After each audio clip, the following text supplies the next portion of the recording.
Continuando o conteúdo sobre verbos no imperativo, que nós já fizemos semana passada, lembrando que verbos no imperativo são verbos que estão nos dando uma ordem de fazer alguma coisa, ou nos ensinando a fazer alguma coisa, como por exemplo em uma receita de bolo.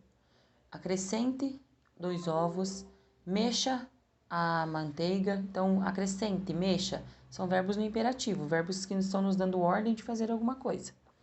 Agora, o imperativo afirmativo e o negativo é o seguinte.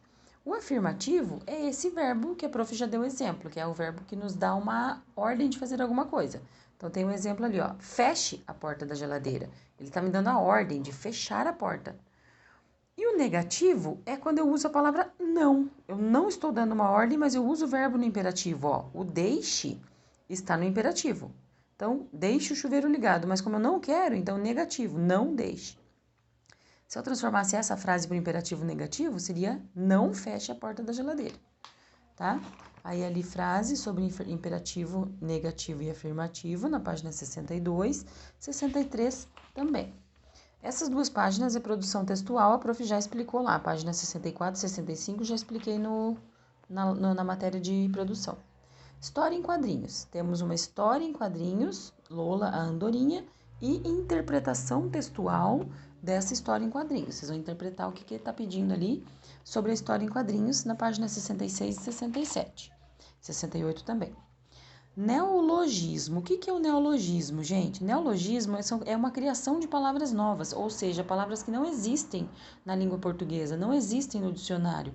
Então, por exemplo, um pedacésimo de segundo, ou seja, ele queria usar um décimo ou um centésimo de segundos. Um décimo, né, que é dividido por 10, e um centésimo por 100.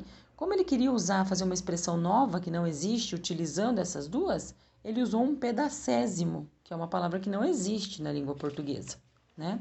A interpretação ali disso daí também, mais atividades ali, ó. Use a criatividade e crie nomes para o que está sendo representado nas imagens. Então, vocês vão pensar lá, palavras que não existem. Por exemplo, aqui, ó, parece que é uma pera, uma casa de pera. Vocês vão pensar uma coisa que possa formar duas palavras em cima disso, utilizando a palavra pera e a palavra casa. Uma palavra que não exista na língua portuguesa. Por exemplo, uma peraza, que é uma pera e uma casa, né? Como vocês quiserem, inventem lá, quero ver a criatividade. Vírgula em vocativo. Então, pronto, vírgula, Lola. Sim, vírgula, Arnaldo.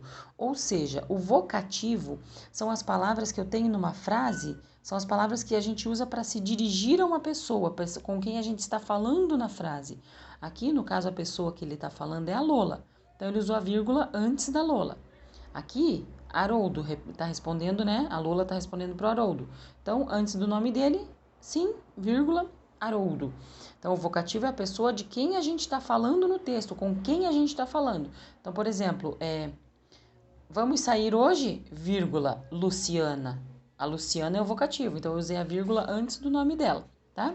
E lá na 72 aí é um resumo do conteúdo e fechamos a apostila do terceiro bimestre.